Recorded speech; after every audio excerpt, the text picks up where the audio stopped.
नमो अरिहन्ताण नमो सेताणं नमो आयरियाणं नमो वच्छायाण नमो लोये सवसाहूणं मंगलम भगवान वीरो मंगलम गौतमो गणी मंगलम कुंद कुंदाद्यो जैन धर्मोस्तु मंगलम सर्वकल मांगल्यम सर्वकल्याणकारकम प्रधानं सर्वधर्माणां जैनं शासनम जैनं जयतु वंदित सर्वसिद्ध अचलमनोऽमं गतिं पत्ते वोच्छामि समय पाहुळ मृण्मो सुधकेवलीवणिनं नमः समय साराय स्वानुभूत्या चकासति चित्स्वभावाय भावाय सर्वभावान्तरच्छिति।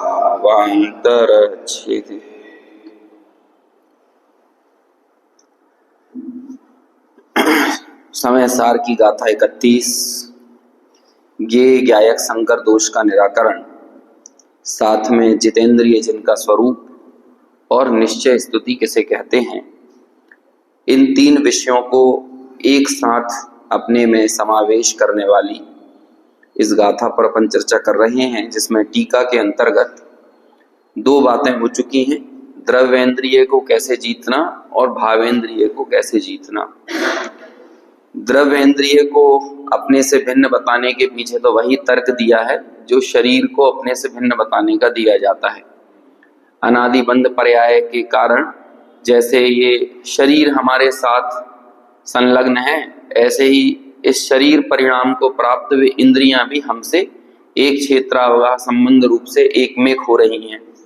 अब चूंकि हमारे क्या शब्द आया था, भेद विज्ञान, वो नहीं, उसका सूर्य अस्त हो गया है, क्या कहते हैं, स्वपर का विभाग अस्त हो गया है। स्वपर का विभाग करने की सामर्थ्य हमारी चली गई है। इस कारण से हमें दोनों एक लगते हैं, द्रव्येंद्रिय और आत्मा। लेकिन जब हम भेदाभ्यास में प्रवीण होते हैं और अंतरंग में प्रकट अति सूक्ष्म चैतन्य स्वभाव का आलम्बन लेते हैं, तो हमें पता चलता है कि ये द्रव्येंद्रियां कुछ भी मेरा स्वरूप नहीं है। दूसरा, भावेंद्रियों के संबंध में कहा कि चैतन्य का स्वभाव तो अखंड है, दूसरी तरफ ये भावेंद्रियां तो खंड खंड रूप से जानती हैं, और इन भावेंद्रियों का, जैसे द्रव्येंद्रियों का अवलंबन बाहर की तरफ होता है, भावेंद्रियों का अवलंबन भी बाहर ही होता है, क्योंकि निमित्त नैमित्तिक संबंध है ना भावेंद्रिय और द्रव्येंद्रिय में। देखो, ये इंद्रियां कौन से कर्म की प्रकृतियां हैं, उसमें तो कहीं नाम नहीं आता इनका। जो 97 प्रकृतियां हैं, वो 93 प्रकृतियां हैं, उनमें तो कहीं भी नाम नहीं आता इनका। तो फिर ये क्या है? वो तो निमित्त नैमित्तिक, ये जहां तक मैं समझता हूं, जानता हूं कि ये जीव के अनुजीवी गुणों में आते हैं। वो तो क्या है, इन उपकरणों को, जैसे नामकर्म में तो निर्माण और ये सब चीजें आती हैं कि कहां पर कौन सी इंद्रिय रखी जाएगी, है ना, उसका डायमेंशन क्या होगा, उसका आकार क्या होगा, ये सब चीजें बनाने का काम नामकर्म करता है। लेकिन इंद्रियां तो वो जो जिससे हमारा श्रुत ज्ञान प्रवर्त रहा है ना बाहर की तरफ, उसको बोल रहे हैं, वो जो अंदर की चीज है। क्यों? लेकिन वो बाहर के निमित्त नैमित्तिक संबंध के कारण इन सबको भी हम इंद्रिय कह देते हैं। ये तो शरीर की संरचना है, हर एक जीव की अलग अलग होती है। अभी हमारे कान इस तरह के हैं, कई लोगों के कान जरूरी नहीं है ऐसे हो, लेकिन तब भी उनको हम कहेंगे ना, जैसे सांप है, सांप के तो कान दिखते नहीं है हमारे जैसे। तो ये हमारे उपकरण आदि अलग तरह के हैं, हमारा निर्माण अलग जाति का है, उनका निर्माण अलग तरह का है। तो तो इस निर्माण को हम कभी इंद्रियां थोड़ी कह सकते हैं, ये तो निमित्त नैमित्तिक संबंध से कहने में आती है। हर एक जीव का अलग अलग होता है। वास्तव में तो वो अंदर की जो, देखो इंद्र शब्द भी अपने आप में कितना अच्छा है। इंद्र मतलब क्या होता है, जैसे 100 इंद्र होते हैं। इंद्र उसे कहते हैं कि जिसके ऊपर किसी की चलती नहीं हो, है ना, जो अपना साधन स्वयं से कर सकता हो, जो अधिपति हो, उसे कहते हैं ना इंद्र। ऐसे ही ये एक इंद्रिय की दूसरी इंद्रिय में नहीं चलती, वो इंद्रिय अपनी सामर्थ्य को स्वयं ली हुई है। कभी नाक का काम कान नहीं करेगा, कान का काम आंख नहीं करेगी, आंख का काम और दूसरी कोई इंद्रिय नहीं करेगी। सब अपने अपने साधन में संपन्न है, निष्पन्न है, सक्षम है। और उनको ताकत कहां से मिल रही है, वो अंतरंग साधन से, जैसे हम भावेंद्रिय कह रहे हैं। अब सब लोगों के सामने, अन्य मतों में, अन्य दर्शनों में, या जो भी दुनिया का साइंस है, जो थोड़ा सूक्ष्म जाकर विचार करेगा, कई लोगों ने किया है, कई दार्शनिकों ने सूक्ष्म जाकर विचार किया कि हमारी ये जो 5 इंद्रियां दिख रही हैं, अकेले इनसे ज्ञान का प्रवर्तन नहीं हो सकता। तो वो भीतर गए कि भीतर में कोई अलग सामर्थ्य होगी, तो वो अलग सामर्थ्य को पकड़ने के चक्कर में वो भावेंद्रिय तक पहुंच कर रह गए। और वो कहते हैं कि हाँ, वो भावेंद्रिय जो है ना, वही चेतना है। ऐसा लोगों ने कहा।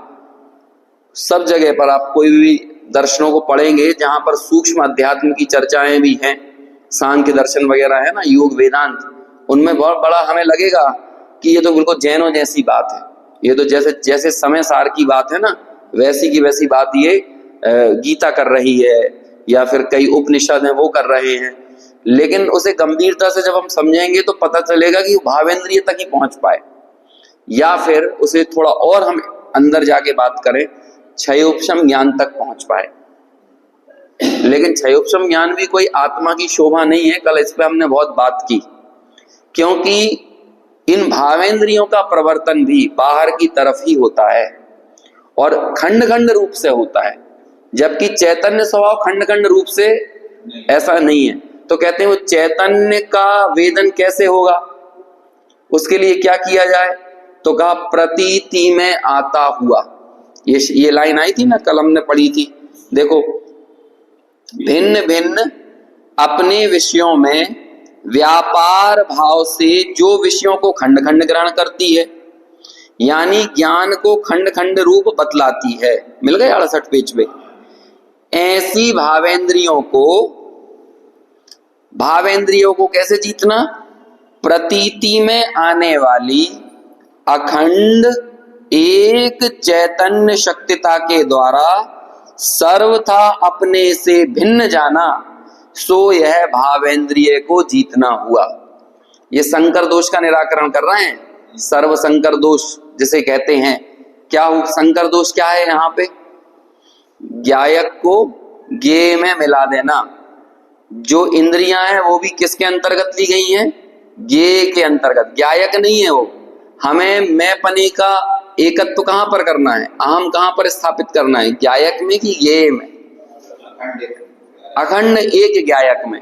लेकिन हमारा मैंपना कहां कहां स्थापित होता चला आ रहा है या होता है, ये उसे बता रहे हैं। जो भी जितेंद्रिय हुए, जिन्हें हम जय जिनेन्द्र करके नमन करते हैं, वे जितेंद्रिय कैसे हैं, उन्होंने इन इंद्रियों का अवलंबन छोड़ा।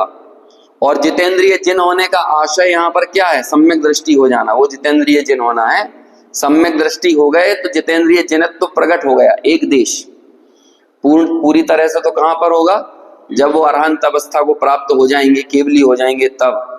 लेकिन जैसे केवलियों की दृष्टि इंद्रिय और इंद्रिय के विषयों से भिन्न अपने ज्ञायक पर है, ज्ञायक को ज्ञेय में नहीं मिलाते, ज्ञेय को ज्ञायक में नहीं मिलाते और ज्ञायक में अहम स्थापित करते हैं, ऐसे ही सम्यक दृष्टि का अहम भी ज्ञायक में ही स्थापित होना चाहिए।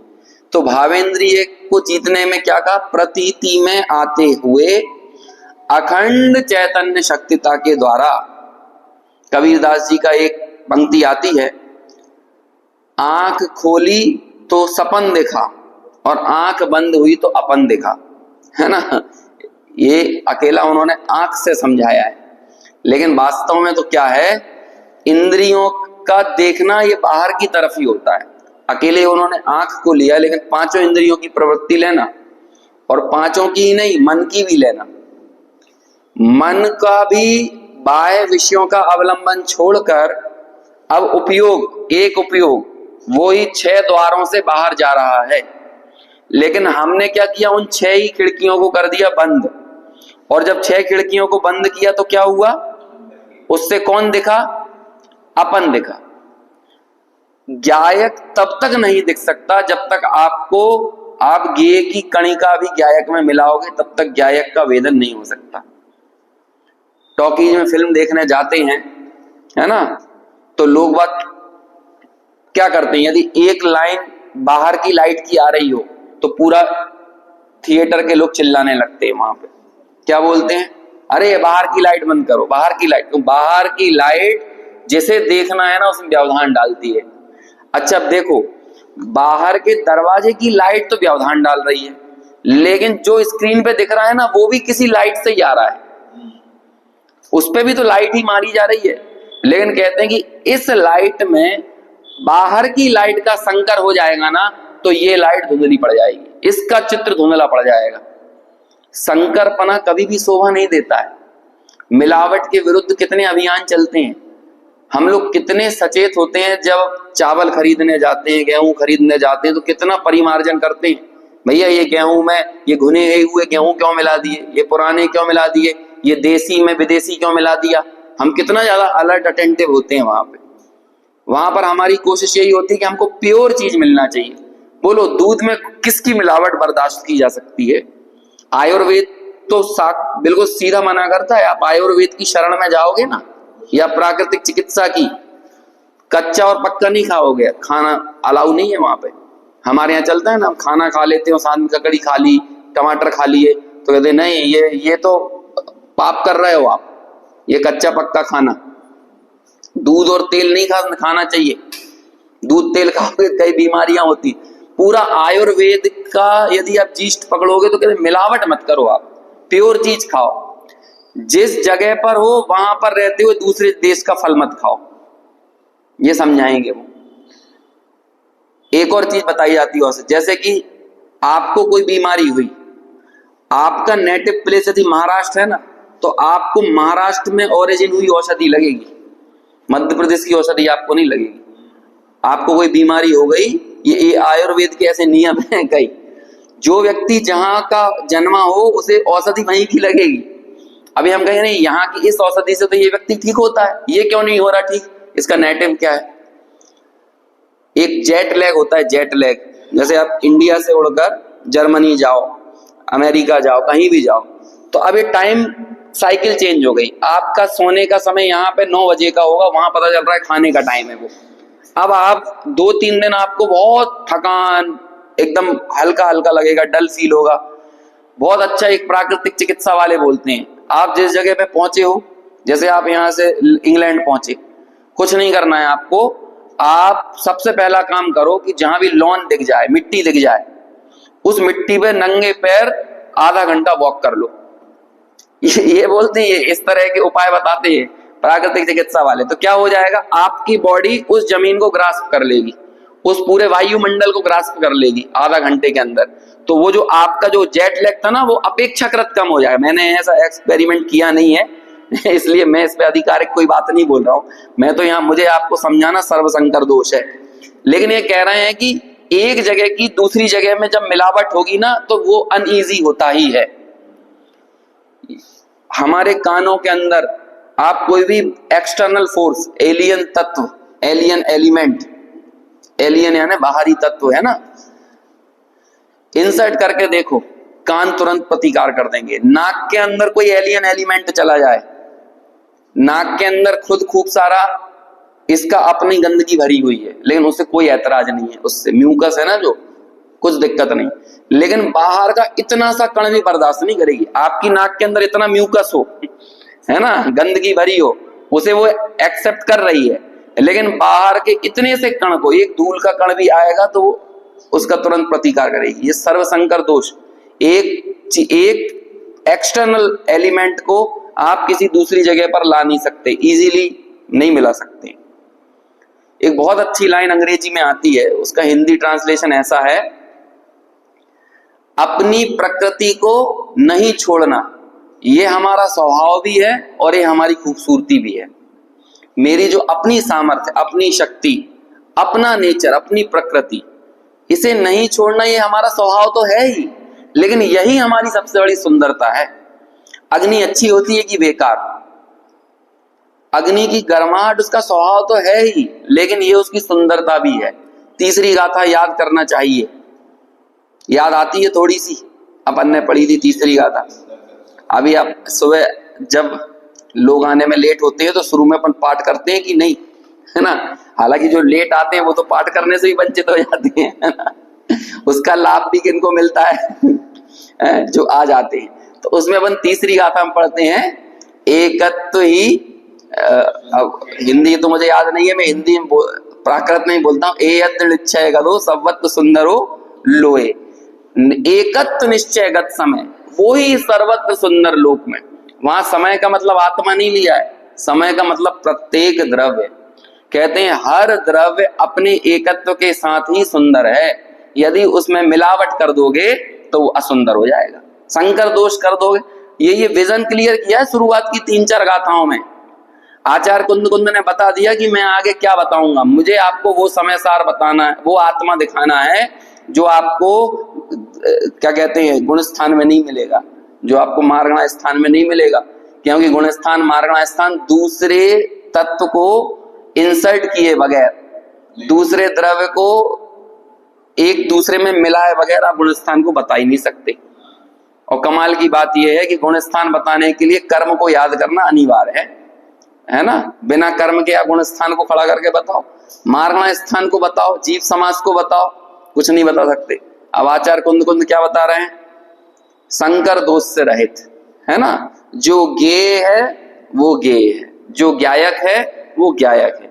ज्ञायक कभी ज्ञेय नहीं होगा, ज्ञेय कभी ज्ञायक नहीं होगी। ज्ञेय की 3 रूप बताए, कौन कौन से?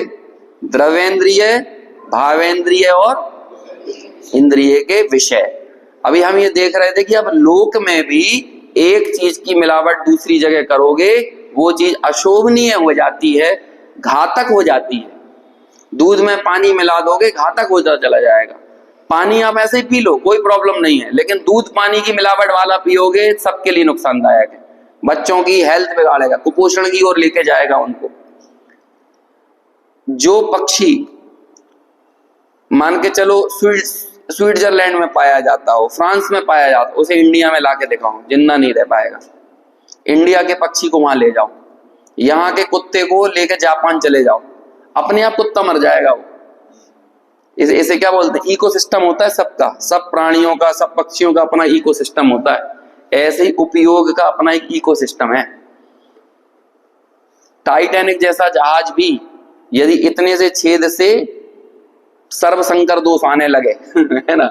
सर्वसंकर दोष मतलब जो बाहर का पानी जो आना चाहिए नहीं चाहिए था उसमें वो आने लगे तो इतना सा छेद टाइटैनिक को डुबा सकता है। ऐसे ही इस निर्मल उपयोग में ये बाह्य विषय, इसका बाह्य परिणमन, ये इस पूरे ज्ञायक को डुबा रहा है अनंत काल से। ये डुबा रहा है कि नहीं? ये टाइटैनिक जैसी सामर्थ्य वाला है आत्मा है ना? लेकिन फिर भी क्या हो रहा है? इतना सा बाह्य परिणमन इसका, इतना सा नहीं है और हमारा यहां तो भरपूर है। आचार्य तो कहते हैं संजुलन कषाय संबंधी मोह भी डुबा देगा। यदि देखो संजुलन कषाय में जो मुनिराज पूर्ण वीतरागता को प्राप्त कर लेते हैं, कौन से मुनिराज करते हैं? टोडरमल जी ने याद किया ना, देखो परिणामों की विचित्रता। एक तरफ तो पूर्ण वीतरागी हो गए, लेकिन अंतर मुहूर्त में मिथ्यात्व गुण स्थान में आ जाता है, क्रम से एकदम से नहीं आता है ना? यथा योग्य अंतर मुहूर्त में वो वापस कहाँ आ जाते हैं? पहले गुण स्थान में आ जाते हैं। और दूसरा कोई जो नित्य निगोद में था, और वो नित्य निगोद से 1-2 भाव जो भी धारण करके और कहाँ चले जाते हैं? वो केवल ज्ञानी बन जाते हैं। देखो कितने कमाल की बात है। अब ये दोनों काम हुए कैसे? जिसके उपयोग में उपयोग रह गया, उपयोग की सघनता हो गई, वो ऊपर बढ़ गया, और जिसमें उपयोग में मिलावट हो गई वो नीचे गिर गया। मिलावट आपको नीचे लेके जाएगी, समझ में आया? हमारे बाल बच्चे यदि कपड़े गंदे कर लें तो हमें शर्ट की गंदगी पे, शर्ट की सफेदी पर दागों की मिलावट अच्छी नहीं लगती, लेकिन जब उस शर्ट की गंदगी पर दागों की मिलावट होती है, उसके बाद हम जो चिल्लाते हैं, है ना, उसके बाद हम उन्हें जो मारते पीटते हैं, और यहाँ जो उपयोग में जो क्रोध की मिलावट होती है उसे हम बर्दाश्त कर लेते हैं। होता है कि नहीं? थोड़ा सा दूध उफन गया, समझ में आया, और वो फैल गया, या 16 वाले लोग होते हैं ना, खास तौर से थोड़ी सी यहाँ की बाहर के कपड़ों से किचन में से कोई सामान बनता हो और उसको छू ले, तो इस मिलावट से 16 वालों का 16 गर्म हो जाता है। तो वो जो उपयोग में गंदगी आई, इसे तो वो बर्दाश्त कर लेते हैं, लेकिन वो 16 में जो कपड़ों की मिलावट और खान में, ये नहीं बोलूं कि वो कर लेना चाहिए, लेकिन उस समय अपने परिणामों का भी तो विचार करो। ठीक है, आप जो कुछ भी बाहर में साध रहे हैं, साधो, यथा योग्य साधनी चाहिए, और उसके लिए तो वो भी एक भूमिका विशेष में होता है, उसके पीछे का मूल मोटो तो समझना चाहिए ना, है ना। राग का परिमार्जन और हिंसा सावध्य का त्याग, मूल प्रयोजन तो यही है, यही शुद्धि है। शुद्धि इसके अलावा और कुछ नहीं है। देखो, हम लोगों ने नियमों को भी नहीं समझा है। हमें ये क्या लगता है कि नियम क्या होते हैं? नियम बस 5 होते हैं। अभी कई लोगों को ये नियम दिलवा देते हैं, अपनी तारण समाज में दिलवाते हैं नियम, है ना। मूर्ति की पूजा मत कर लेना, मूर्ति के दर्शन मत कर लेना। कई लोग ऐसे होते हैं ना कट्टरवादी, तो उन्होंने जिनवाणी के सामने नियम दिलवा दिए। कोई नियम ही नहीं होते। अभी मैंने नियम ले लिया कि देखो, जब तक मैं एक तमाचा मार के नहीं आ जाऊंगा ना उस व्यक्ति के अंदर, ये मेरा नियम है, तब तक अब मैं क्या सोचने लगूं, मैंने जिनवाणी पे हाथ रख के नियम लिया है कि जब तक मैं उसे तमाचा नहीं मार दूंगा तब तक मैं खाना नहीं खाऊंगा। तो अब मैं क्या करूं? ये नियम है क्या? ये नियम है ही नहीं है। सारे नियम नियम नहीं है। हम नियमों को ही नहीं समझे आज तक। 5 ही नियम होते हैं बस, और उन 5 नियमों की पूर्ति करने वाले बाकी नियम होते हैं। अब आपको क्या बताएं, मैं भी कुछ बोलूंगा तो लोग अन्यथा अर्थ ले लेते हैं, है ना। ये कोई नियम नहीं होता है ये रोज देव दर्शन करने का। क्योंकि ये नियम एक ना एक दिन टूटने वाला है, जब आप मुनि बन जाओगे तो। समझ में आया? क्योंकि वनखंड आदि में रहोगे, ये तो क्या है, परिणामों में। अब ये मत करना कि देव दर्शन करना ही बंद कर दो। गृहस्थों के लिए तो जिन मंदिर ही सबसे बड़ी शोभा है। तो क्या होते हैं 5 नियम? तत्वार्थ सूत्र में लिखा है, वो जो पराधीन ना करे वो नियम है। नियमों में पराधीनता नहीं होती। आप किसी ऐसी जगह फंस गए, अब हम मंदिर ही नहीं, अब बोलो अब इसकी पूर्ति करो। नियमों में पराधीनता नहीं होती। नियमों में आपको मैं ले जाकर ऑस्ट्रेलिया में एक ग्रेट ऑस्ट्रेलियन डेजर्ट है ना, और उस ग्रेट ऑस्ट्रेलियन डेजर्ट है ना, रेगिस्तान, उसके बीचों बीच लाके पटक दूं, आप वहां भी वो नियम का पालन कर लो। वो होता है नियम। जिसमें पराधीनता होती है वो कभी नियम नहीं होता। तो क्या है, आचार्य उमा स्वामी ने बताया है, हिंसा नृतस्तेया, है ना, हिंसा नृतस्तेया ब्रह्म परिग्रह व्रतिर्व्रतम। हिंसा, आप हिंसा नहीं करो, बोलो इसमें क्या पराधीनता है? यह आपकी स्वाधीनता है। आप कहीं भी रह गए हिंसा का नियम, हिंसा नहीं करने का नियम पाल सकते हो। 5 अणुव्रत कहीं भी पाले जा सकते हैं। समंदर के बीच में पटक दिया जाए ना आपको, आप 5 अणुव्रत पाल सकते हो। लेकिन बोलो समंदर के बीच में देव दर्शन करके बताओ। बताओ करके, अरे और मैं मरने से पहले एक बार भगवान को देखना चाहता हूं। नहीं कर सकते, ये नियम नहीं है। नियम बस 5 ही होते हैं। और बाकी जितने नियम है ना, इन्हीं की पूर्ति के लिए, जैसे रात्रि भोजन त्याग, अब उसमें हिंसा है, इसलिए रात्रि भोजन एक नियम बन गया। बाकी के नियम सब जितने भी आप जोड़ते जा रहे हो, हम होटल पे नहीं खाएंगे, ये नियम, ये किसकी पूर्ति के लिए? वो हिंसा। समझ में आया? मैं अमुक प्रकार का व्यापार नहीं करूंगा क्योंकि उसमें झूठ ज्यादा, मैं वकील नहीं बनूंगा, मैं वकालत नहीं करूंगा, इसमें क्या असत्य। ये बाकी के नियमों के पालन करने के लिए हैं। बाकी के दूसरे नियम, मैं ये व्यापार नहीं करूंगा, मैं यहाँ भोजन नहीं करूंगा। समझ में आया? मैं इस फंक्शन में नहीं जाऊंगा, मैं शादियों में नहीं जाऊंगा, क्यों? क्योंकि अब्रह्म होता है वहां पे। तो ये किसके लिए है? कुशील के लिए। लेकिन नियम स्वतंत्र होती है। समझ में आया ना? ऐसी स्थिति है जो आपको स्वतंत्र करे, वो नियम है। लोग बाग कुछ, अब हमने क्या करे, अब लोग बागों के वो होता है वेदी सूतन। वेदी सूतन मतलब वेदी की प्रतिष्ठा होती है जिसपे जिनवाणी रखी जाती है। तो कई लोग इतने चमत्कारी पुरुष होते हैं, वो बोलते हैं पहले तुम नियम लो कि प्रतिमा का दर्शन नहीं करोगे। मैं तो कहता हूँ मेरी ये सब बातें पहुंचा दो जहां, मेरे को कोई से डर वर नहीं है। हाँ, पहुंचा दो जिन्हें जिन्हें जो कहना है। अपना अपना क्या है, पीछे जिनवाणी होना चाहिए। उसके बाद कोई दुनिया को पुष्ट करने के लिए थोड़ी कोई बात कह रहे हैं। चाहे दो आदमी माने, चाहे 20 माने, चाहे 25 माने, जिनवाणी से जुड़ो। आगम को सिरमौर रखो, बाकी कोई व्यक्ति सिरमौर नहीं है। कौन क्या कहता है इससे कुछ फर्क नहीं पड़ता है। आगम के अनुसार चीजें होना चाहिए। और मैं भी ये कहता हूं भाई, मैं जब कोई गलत बात बोल रहा हूं अब तुरंत मुझे करेक्ट करो, क्योंकि मैंने कुछ कह दिया ये अंतिम सत्य थोड़ी हो गया है। उसमें यदि मेरे में कोई गलतियां हो तो आपका दायित्व है कि मैं भी अपना परिमार्जन करूं। और मैं तो कहता हूं दुनिया की सबसे बुरी स्थिति यदि कोई है ना, आप उस स्थिति में पहुंच गए हो कि जहां आपका कोई गलती बताने वाला नहीं रहा। मैं इसे अपनी वर्तमान भूमिका की सबसे बड़ा अवसान मानता हूं। अवसान समझ गए ना, कि मेरे नजदीक में ऐसा कोई व्यक्ति नहीं है जो मेरी कमियां मुझे बता सके। ये मेरी कमियों की तरफ इशारा करने वाले लोग तो मेरे सबसे बड़े उपकारी हैं। मैं अपनी वर्तमान भूमिका में, अभी हम मुनिराज तो हुए नहीं है, हम इस गृहस्थी के बीच में ऐसी स्थिति में आ जाएं कि लोग हमसे हमारी कमियां बताने में घबराने लगे, तो ये तो अब हमारा पतन शुरू हो गया है, समझ लो। अब हम नीचे ही नीचे तरफ जा रहे हैं, अब हम ऊपर उत्थान की तरफ नहीं बढ़ने वाले। तो ऐसे जीवन में लोग रखना चाहिए जो आपका परिमार्जन करते रहें, आपके प्रति वास्तव में वो प्रेम रखने वाले लोग हैं। मैं ऐसे लोगों से तो दूर भागता हूं जो 30-40 आदमी आके तारीफ कर जाते हैं, लेकिन इन लोगों के जरूर नजदीक रहता हूं जो 2-4 जीवन में है, जो हमारी कमियों की तरफ इशारा करते हैं, है ना। खैर चलो अब अपने विषय पे आते नहीं। यही नियम है, बाकी के सारे नियम इसी के इर्द गिर्द हैं। आप जैसे रात्रि भोजन का त्याग किया, उसमें क्या चीज है, हिंसा, है ना। और फिर और इंटरनल जाती है तो ग्रद्धता, क्योंकि राग बढ़ता है, उससे आसक्ति बढ़ती है, आसक्ति को दर्शा रहा है। और ये 5 पापों में भी आसक्ति है, क्योंकि आप में परद्रव्य से जुड़ने की इतनी आसक्ति है कि आप हिंसा का विचार नहीं कर रहे, असत्य का विचार नहीं कर रहे, आप चोरी का विचार नहीं कर रहे, आप परद्रव्य के प्रति इतनी आसक्ति है। तो मूल में तो आसक्ति तोड़ना है, राग तोड़ना है। और बाहर में हिंसा ही एक पाप होता है, बाकी के 4 पाप हिंसा की एक्सटेंशन है।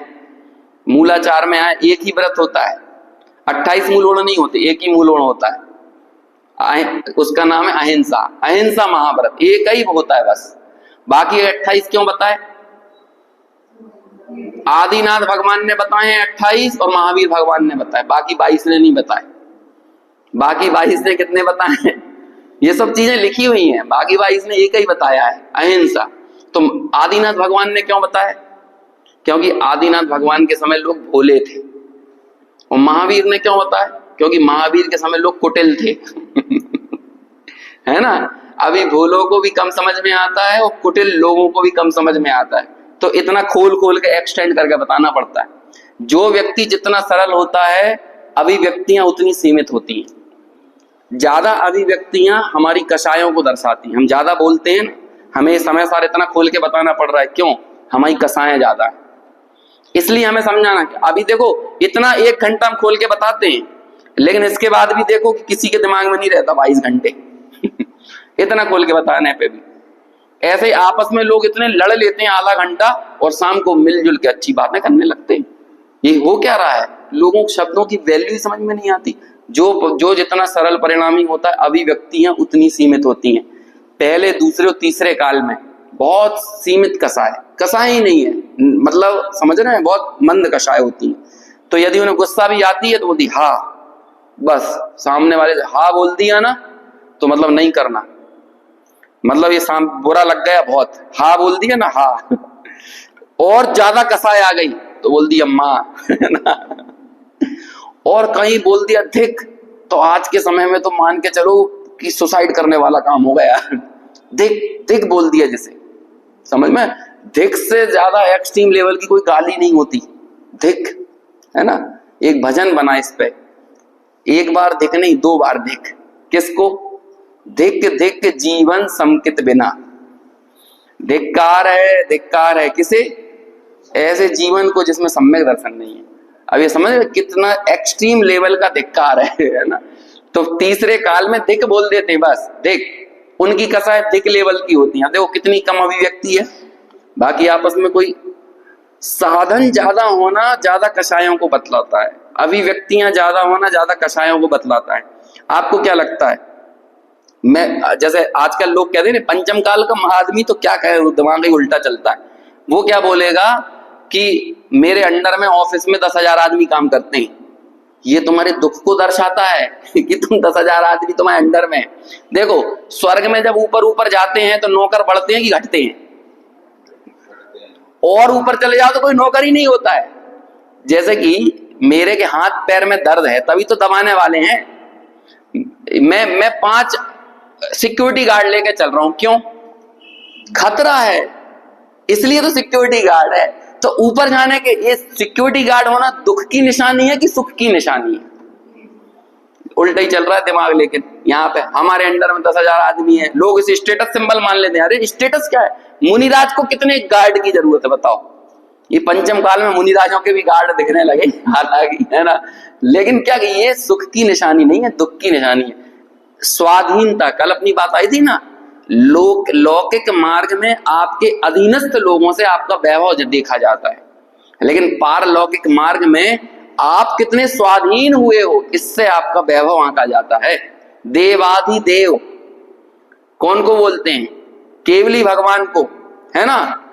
एक और बोलते हैं ना, क्या नाम है, विश्व के अधिपति, त्रिलोकाधिपति भगवान। त्रिलोकाधिपति क्यों? कितने लोगों के अंडर में काम करना है? कोई अंडर में नहीं है, और उन्हें वो भी किसी के अंडर में नहीं है। सबसे ज्यादा स्वाधीन है भगवान, इसलिए त्रिलोकाधिपति हैं। हमें यहां पर लगेगा त्रिलोकाधिपति कौन है?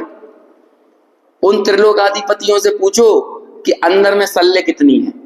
पूछो मोदी जी से, पूछो सल्ले कितनी है। शिवराज सिंह चौहान क्या थे, है ना। और एक चुटकी में क्या हुआ? 18 साल के मुख्यमंत्री को एक चुटकी में हटा दिया। ये सारे लोगों की यही स्थिति होती है। वो विजय माल्या 10 साल पहले तक क्या स्थिति थी, बाद में क्या हुआ? और आप अपना भारत का इतिहास उठा के देख लो, किस मुख्यमंत्री के साथ क्या हुआ? पी चिदम्बरम हैं, कितने बार के, 7 बार 6 बार के, कितने बार के वित्त मंत्री रहे, 8 बार के, जितने भी है। अरे प्रधानमंत्रियों की हालत खराब। इंद्र कुमार गुजराल प्रधानमंत्री थे तो फोन लगा के, लालू प्रसाद यादव जेल में थे तो एक बिल संसद में पास करवाना पड़ रहा था, तो लालू प्रसाद यादव को फोन लगा के इंद्र कुमार गुजराल बोलते, प्रधानमंत्री जेल में बैठे हुए आदमी से बोलता है, अरे थोड़ा देख लीजिए ना, अपने अपने सांसदों को बोल देना थोड़ा वोट कर दे, गिड़गड़ा रहा है प्रधानमंत्री, गिड़गड़ा रहा है। आप इन्हें अधिपति बोलते हो, और इनसे ही लोग आंक रहे हैं अपना वैभव। जितेंद्रिय कौन होता है हम ये समझ ही नहीं पा रहे हैं। इंद्रिय को जीतना क्या होता है? लोगों को परास्त करना अपना वैभव नहीं है, उन सबको जीत लेना अपना वैभव। और जीत लेने का मतलब क्या है? ये नाक का नाक को काट देना, मिटा देना, ये जीतना नहीं होता है। ये बताया है, उनको अनदेखा कर देना, यही उनको जीतना होता है। इसका उसमें मिलावट कर देना, बंद करना, यही उन्हें जीतना होता है। ये इंद्रिय ज्ञान और अतीन्द्रिय चैतन्य ज्ञान, इन दोनों की मिलावट, ये ही सर्व संकर दोष है। ये एक संकर दोष है। ये जितेंद्रिय होने का नहीं, ये संसार में भटकने का मार्ग है। और जितेंद्रिय होने का मार्ग क्या है? कि जब आपको प्रतीति में आता हुआ जो अखंड चैतन्य तत्व है वो अनुभूति में आ जाए, ये जितेंद्रिय होने का मार्ग है। खैर अपन ने 2 देख लिए थे, अभी अपन को तीसरा देखना है ना। ये बातें तो ऐसी हैं कि जितनी करो उतना कम है। मूल विषय से अपन जुड़ के आगे चलते हैं। मेरे साथ तो वैसे ही समस्या होती, पैर फिसलता है तो फिसलते ही चला जाता है, इसलिए मैं बिल्कुल शब्द नहीं छोड़ता हूं। देखो आगे पढ़ते हैं। अभी एक शब्द आ रहा है, ग्राह्य ग्राहक लक्षण वाले। दिख गया? यहां से मिल गया 68 पेज पे नीचे से दूसरी लाइन। ग्राह्य ग्राहक, ग्राह्य ग्राहक क्या कहलाता है? जैसे गे गायक है ना, ऐसे ही ग्राह्य ग्राहक है। आप कहीं पर सब्जी खरीदने गए तो सब्जी हो गई ग्राह्य, और खरीदने वाला कौन हो गया? ग्राहक। जिसे लिया जाता है वो होता है ग्राह्य, और जो लेता है वो होता है ग्राहक, है ना। तो ये हुआ ग्राह्य ग्राहक।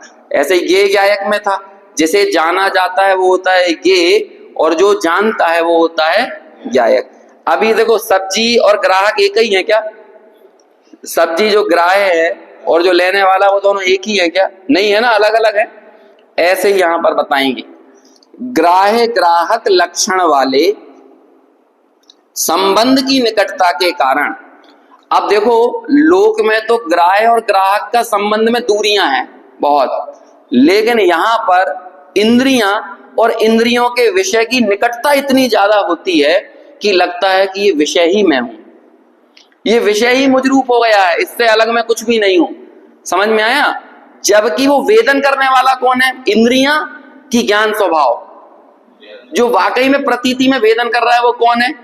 वो ज्ञान स्वभाव। लेकिन वो फिसल कहां पर रहा है? चैतन्य भाव की अनासक्ति को कई बार जीव के उदाहरण से समझाया। जीव है ना, जीव, मूल गाथाओं में ये जीव का उदाहरण लिया, जिह्वा का उदाहरण लिया है। आप क्या करते हो? आपने मिर्ची खाई और फिर उसी के ऊपर मिठाई खा ली, और फिर आपने तेल की कोई चीज खा ली, तली हुई चीज, फिर कोई आपने चाशनी खा ली। बोलो लेकिन कितनी चाशनीमय जीव हो जाती है, कितनी तेलमय जीव हो जाती है, कितनी मिर्चीमय ये जीव हो जाती है। जीव इन सब को ग्रहण कर रही है, लेकिन ये स्वयं जीव किस स्वाद रूप परिणम गई? जीव का स्वाद क्या है बताओ? जीव ने जो जो खाया उस सब का स्वाद तो बता दिया, लेकिन आपसे अब प्रश्न है जीव का खुद का स्वाद क्या है? अभी इसके सूक्ष्मता में मत जाना, चूंकि ये भी पुद्गल है तो कुछ ना कुछ रस तो है इसका, लेकिन जो सब रसों को ग्रहण कर रही है, क्या हमने कभी उसके रस का ग्रहण किया? एक कौन से नागार्जुन नाम के साथ कवि हुए हैं, तो उन्होंने घोड़े के ऊपर कविता लिखी और उसकी आखिरी लाइन ये है कि वो घोड़ा नहीं जानता वो जो घोड़े के क्या बांधी जाती है। अरे वो जो लोहे का कुछ बना रहता है ना, है हाँ, नाल नाल जो रहती, क्या बोल, हाँ अच्छा, नाल पैरों में होती है, तो जो भी है उससे बोलते हैं घोड़। हाँ तो उसे वो, हाँ वो सामने देखता है और वो घोड़े के मुंह में ऐसे बांध दी जाती है। तो कहते हैं उसकी कविता की आखिरी लाइन यही है, वो घोड़ा खुद नहीं जानता उसका स्वाद, है ना, जो भी उसका स्वाद। बहुत अच्छी कविता, फेमस कविता है वो, अभी याद नहीं आई, दुष्यंत की है या नागार्जुन किसी की तो है। तो कहते वो खुद उसका स्वाद नहीं जानता है। जब उसका अभिप्राय ये था कि घोड़े की उपयोगिता तब है जब वो उसकी गल ऐसा फंसा रहा है वो, क्योंकि तभी वो सबका काम कर रहा है। लेकिन घोड़े से पूछो कि तेरे लिए इसकी क्या उपयोगिता है, तो वो बोलेगा उसके लिए तो कोई उपयोगिता, उसके लिए तो वो बाधक कारण है। जो उसको चलाने वाला है अश्वारोही, उसके लिए तो वो साधक कारण है, लेकिन घोड़े के लिए वो क्या है? बाधक कारण है। समझ में है ना? ऐसे ये इंद्रिय के विषयों को ग्रहण करने में हमें लगता है कि ये इंद्रियों का साधक कारण है, लेकिन कमाल की बात ये इंद्रियां चैतन्य का बाधक कारण है। चैतन्य की अनुभूति में इंद्रियां बाधक कारण है, जबकि इंद्रियों के द्वारा प्रवर्त रहा है उपयोग, तो इंद्रियों के लिए कदाचित ये उपयोग साधक कारण है। समझ में आया कि नहीं? जैसे कि मेरी ये रसना इंद्रिय है, मुर्दे के मुंह में रसगुल्ला डाल दो तो मुर्दा कितना बताएगा? अब ना रसगुल्ले की कोई वैल्यू है और ना इस रसना इंद्रिय की कोई वैल्यू है, तो इस रसना इंद्रिय के लिए साधक कारण कौन बन रहा है? ज्ञान में उपयोग, ज्ञान स्वभाव। लेकिन कमाल की बात देखो कि ज्ञान स्वभाव के लिए यही रसना इंद्रिय अपनी अनुभूति में क्या है? अपनी अनुभूति में ये बाधक कारण है। ये टाइटैनिक का छेद है। समझ में आया ना? ये अखंड ज्ञान स्वभाव जो कि कैसा है, जो अपरिमित केवल ज्ञान स्वभाव की अनुभूति करने की सामर्थ्य रखता है, उस रूप प्रकट होने की सामर्थ्य रखता है, लेकिन यही उपयोग जब ताका झांकी करता है पांच इंद्रियों के द्वारा विषयों में, तो ये उस ज्ञान स्वभाव के लिए क्या बन जाती है? ये उसका बाधक कारण बन जाता है। और अनंत काल से ऐसा ही होता चला आ रहा है। अभी यहां पे समझाना, ये ग्राह्य ग्राहक लक्षण वाले संबंध की निकटता के कारण जो अपने संवेदन के साथ परस्पर एक जैसे दिखाई देते हैं। अपने संवेदन, जैसे रसना ने रस का संवेदन किया तो ऐसा लगा रस और रसना दोनों एक ही हो गए, जबकि रसना इंद्रिय अलग है और रस अलग है, लेकिन दोनों अपने संवेदन के कारण परस्पर एक जैसे दिखाई हुए देते हैं। ऐसे भावेंद्रियों के द्वारा ग्रहण किए हुए इंद्रियों के विषयभूत स्पर्शादि पदार्थों को अपनी चैतन्य शक्ति की स्वयमेव अनुभव में आने वाली असंगतता के द्वारा सर्वथा अपने से अलग किया, सो यह इंद्रियों के विषयभूत पदार्थों को जीतना हुआ। हम खा तो रहे हैं रसगुल्ला, समझ में आया? अभी मैं कोई एक पदार्थ का नाम बार बार ले देता हूं तो आप ये मत समझा करें कि ये मुझे पसंद है ना। वो तो जो मुझे याद आता है तो मैं बोल देता हूँ। वैसे तो मुझे याद नहीं आता कि मैंने कितने सालों से रसगुल्ला नहीं खाया है ना, लेकिन बताने के लिए कुछ तो चाहिए। ऐसे ही आपने उसका वेदन कर रहे हो, अगले क्षण आप किसी दूसरी चीज का वेदन कर रहे हो। अब आप ये बताओ वास्तव में आप वेदन काय का कर रहे हो? आप वेदन तो अपने ज्ञान भाव का ही कर रहे हो, लेकिन हमें लग क्या रहा है? वो कुत्ते का उदाहरण याद आना चाहिए, टोडरमल जी ने जो दिया है कि कुत्ता हड्डी चबाते हुए अपने ही जबड़े से निकले हुए खून को पीता है, उसका ही रस लेता है, लेकिन उसे लगता क्या है? काय का रस ले रहा है? वो हड्डी का रस ले रहा है। कहाँ है ऐसे कुत्ता? देखो इनडायरेक्टली आचार्य भी क्या कहे, ऐसा ऐसा बोल देते हैं। समंत भद्राचार्य ने कह दिया सम्यक दृष्टि हो तो देव भी, वो कुत्ता भी देव बन जाता है, और मिथ्या दृष्टि देव भी कौन बन जाता है? कुत्ता बन जाता है। ये सम्यक दर्शन का महात्मा है। देखो सम्यक दर्शन की महिमा है, जीव और अजीव से कुछ नहीं होता है। सम्यक दृष्टि यदि कुत्ता है तो कहते हैं भैया कोई बात नहीं है, अभी वर्तमान पर्याय मत देखो, अगली पर्याय तो देवत्व की है और बहुत शीघ्रता से ये तो मुक्ति को प्राप्त करने वाला है। और दूसरा कोई व्यक्ति हो जो कि उच्च पद पे हो, देव पद पे भी हो, लेकिन कहते हैं कि मिथ्या दृष्टि है, कहते हैं अभी इसकी भी वर्तमान पर्याय मत देखो, इसे तो रखड़ना है, संसार में ही रगड़ना है। खैर, तो इस तरह से हमने वेदन काय का किया। हमें लग रहा है कि हमने कान से गाना सुना, लेकिन हमने क्या सुना? हमने किसे जाना? गीत को जाना, संगीत को जाना, समझ में आया? किसी रस को जाना, किसी स्पर्श से ठंडी गर्मी को जाना। देखो उसे, उसके लिए शब्द क्या दिया है यहाँ पे? अपनी चैतन्य शक्ति की स्वयमेव अनुभव में आने वाली असंगतता के कारण। कहते हैं हमें तो ये असंगता दिखती नहीं है। तो क्यों नहीं दिखती असंगतता? क्योंकि भेदाभ्यास में प्रवीण नहीं है।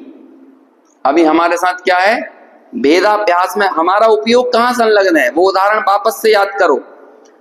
यदि स्क्रीन पे लाइट पड़ रही है तो बाहर का प्रकाश बाधक कारण है, ऐसे ही ज्ञान भाव में बहिर्ज्ञान ये बाधक कारण है। आत्म साक्षात्कार किसे होगा? आत्मा की फिल्म किसे दिखेगी? जिसे हम आत्म साक्षात्कार कहते हैं, जिसे हम स्वानुभूति कहते हैं, जिसे स्वसंवेदन कहते हैं, जिसे सम्यक दर्शन कहते हैं, ये सब चीजें मान लो कब दिखेगी?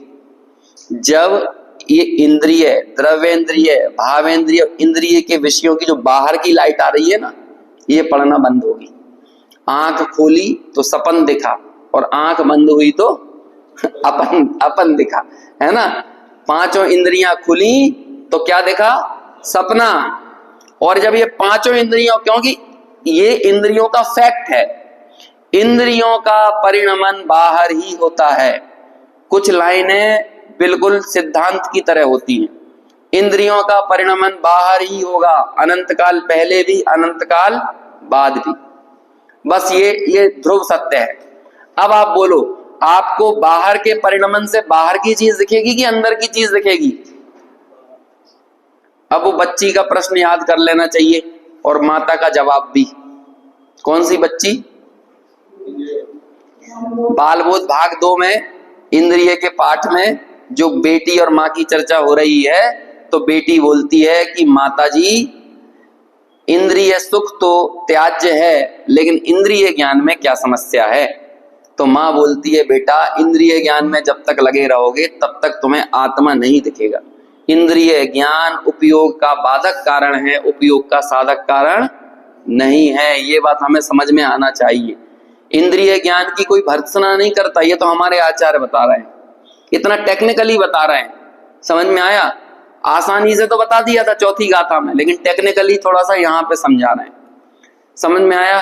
तो असंगतता के कारण स्वयं हमने जब उसे इंद्रिय के विषयों को अपनी चैतन्य शक्ति से सर्वथा अलग किया, सो यह इंद्रियों के विषयभूत पदार्थों का जीतना हुआ।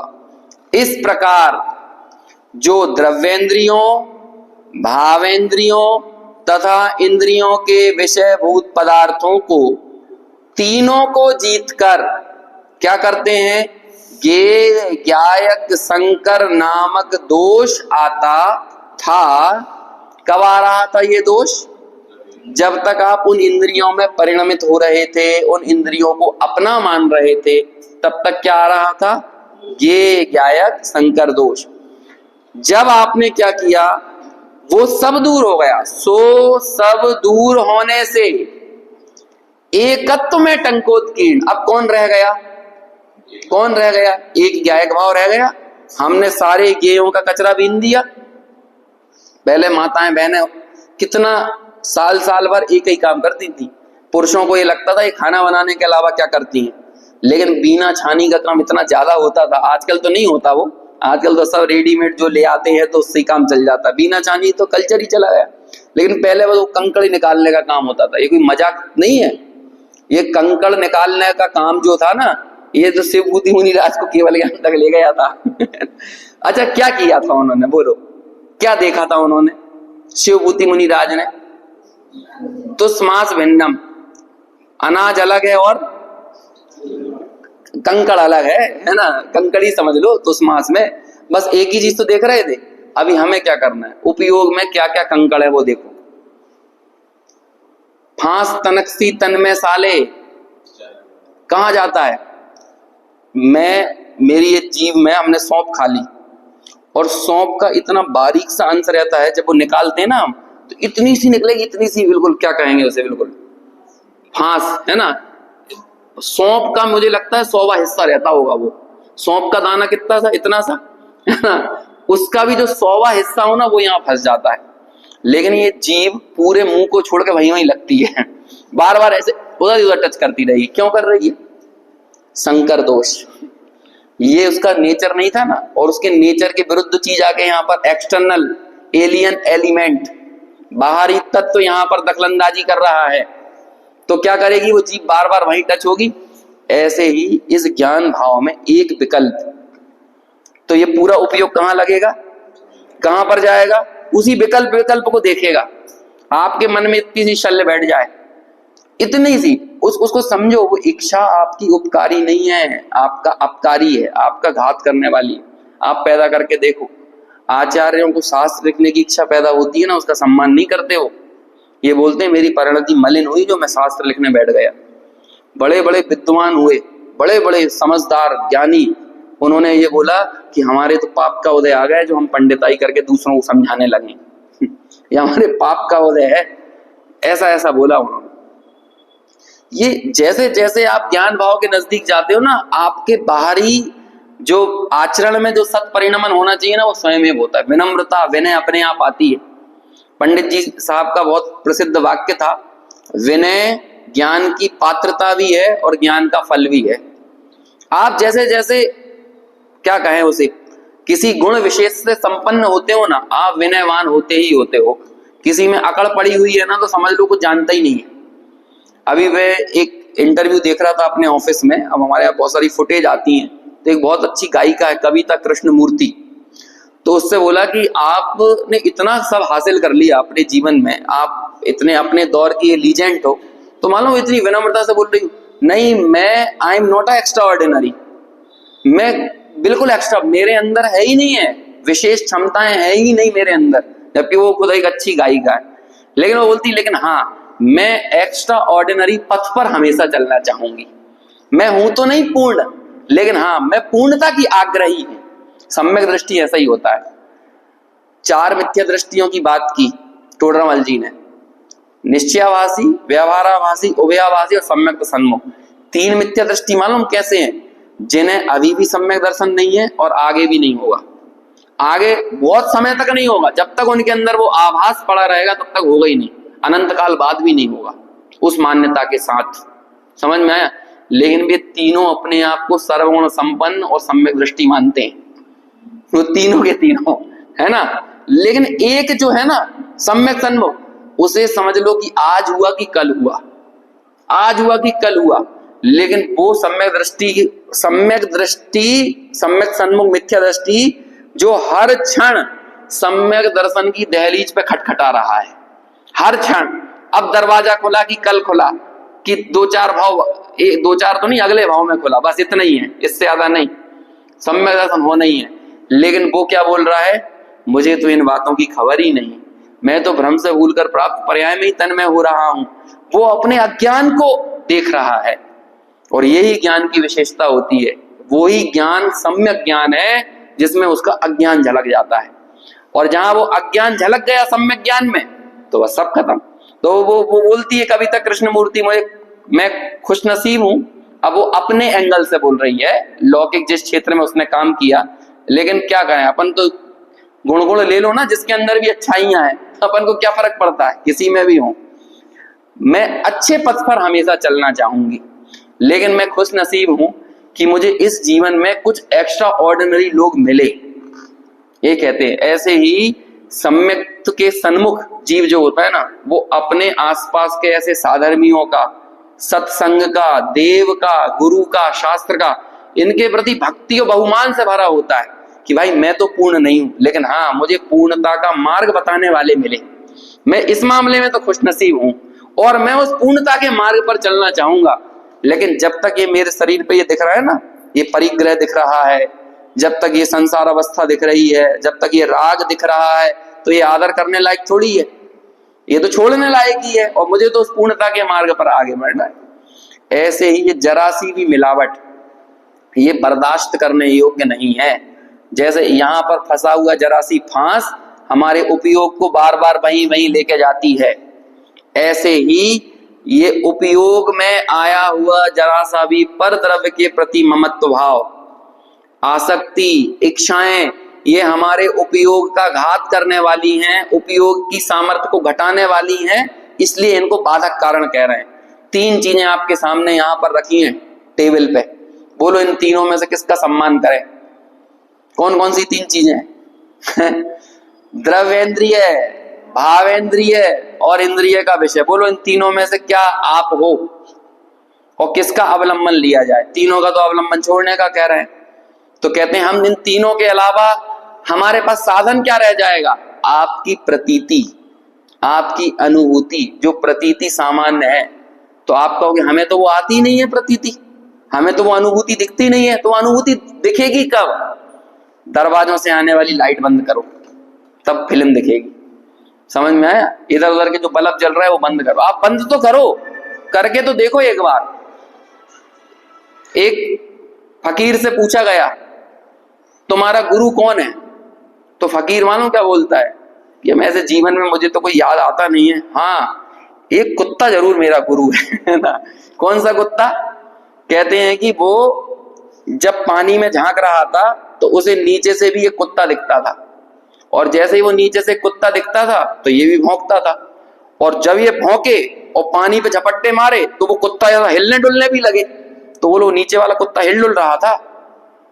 तो फिर क्या हुआ, जब उसने थोड़ी देर भौंकना बंद किया और ऐसे देखने लगा, तो फिर उसने गौर से ऐसे समझा, हाँ मैं पीछे जा रहा हूं तो ये भी पीछे जा रहा है, मैं आगे आ रहा हूं तो ये भी आगे आ रहा है। अब वो फकीर बगल में बैठ के इस कुत्ते को देख रहा था, ये साइड में होता है तो वो कुत्ता भी साइड में होता है। तब उसने अपने दिमाग में ही लगाया ये कुत्ता कोई और नहीं है, ये शायद मैं ही है ना। और उसको प्यास इतनी भयंकर लगी थी कि सामने वाले उस कुत्ते को इग्नोर करके वो पानी में उतर गया और उसने पानी पी लिया, उसने प्यास को बुझा लिया। उसके लिए एक ही तरीका था। ऐसे ही हम सब लोग भी जब अपने ज्ञायक भाव के नजदीक जाते हैं ना, तो हमारा ही अशुद्ध उपादान हमारा बाधक कारण बन के हमको भौंकने आ जाता है। वो ही हम पे भौंकने लगता है, कहता अरे तुम कैसे ध्यान में बैठ रहे हो, तुम कैसे इंद्रियों के विषयों को दरकिनार कर रहे हो, तुम्हारा तो यही उपादेय है, तुम यही करो यही करो यही करना चाहिए। लेकिन थोड़ी देर के लिए धैर्य से बैठो और समझो कि ये जो द्रव्येंद्रियां हैं, भावेंद्रियां हैं, इंद्रियों के विषय हैं, ये मेरे साधक कारण है कि बाधक कारण है? इनसे मेरे उपयोग का भला हो रहा है कि ये मेरा बिगाड़ करना है? जब आप थोड़ा शांत बैठोगे ना, आपको आपका अज्ञान नाचता हुआ खुद दिखेगा, और आप इन इंद्रियों का अवलंबन छोड़कर जहां पर अंतर्मुख हो जाओगे वहां पर आपको फिल्म दिख जाएगी, जो फिल्म देखने के लिए हम बैठे हुए हैं। समझ में आया ना? बाहर की लाइटें बंद करो, यही सबसे जरूरी चीज है। चलो ये आखिरी की 3 लाइन पढ़ लेते हैं। ज्ञेय ज्ञायक संकर नामक दोष आता था, सो सब दूर होने से एकत्व में टंकोत्कीर्ण और ज्ञान स्वभाव के द्वारा सर्व अन्य द्रव्यों से परमार्थ से भिन्न ऐसे आत्मा का अनुभव करता है, वह निश्चय से जितेंद्रिय जिन है। अर्थात ज्ञान स्वभाव अन्य अचेतन द्रव्यों में नहीं है, इसलिए उसके द्वारा आत्मा सबसे अधिक है। गाथा की लाइन थी ना, णाण सहावधियम मुणदि आदम, जो आत्मा को सब, आत्मा के ज्ञान स्वभाव को सबसे ज्यादा जानता है। अब हमने पहले सबसे ज्यादा किसको जानते थे? द्रव्येंद्रिय को, भावेंद्रिय को और इंद्रियों के विषयों को। अब सबसे ज्यादा किसे जानने लगे? ज्ञान स्वभाव को। कैसा है यह ज्ञान स्वभाव? अभी मैं पढ़ के छोड़ देता हूं, कल बात करेंगे। इस विश्व के समस्त पदार्थों के ऊपर तिरता हुआ, पूरे विश्व के ऊपर तैर रहा है। मैं आपसे आपका ज्ञान ले लूं और आपको सारा विश्व दे दूं, बोलो कौन को चाहिए? लेकिन अनंत काल से हम ऐसा ही तो कर रहे हैं। ज्ञान स्वभाव को तो की मट्टी पलीत कर दी और पूरी दुनिया चाहिए। प्रत्यक्ष उद्योतपने से सदा अंतरंग में प्रकाशमान, अविनश्वर, स्वतः सिद्ध और परमार्थ सत ऐसा भगवान ज्ञान स्वभाव है।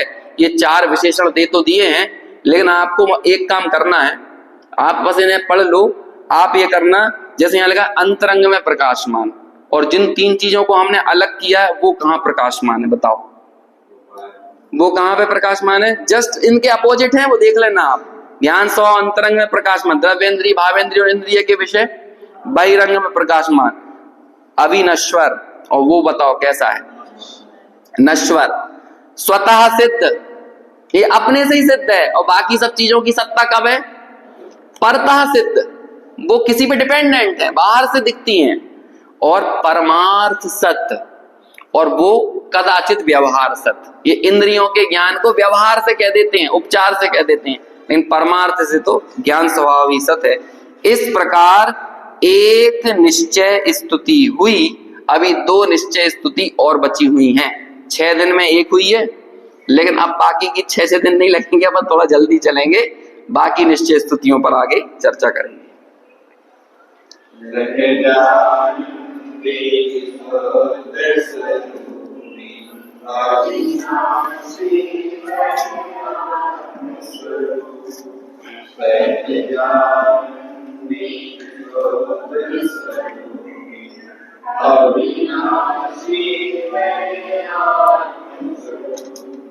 Say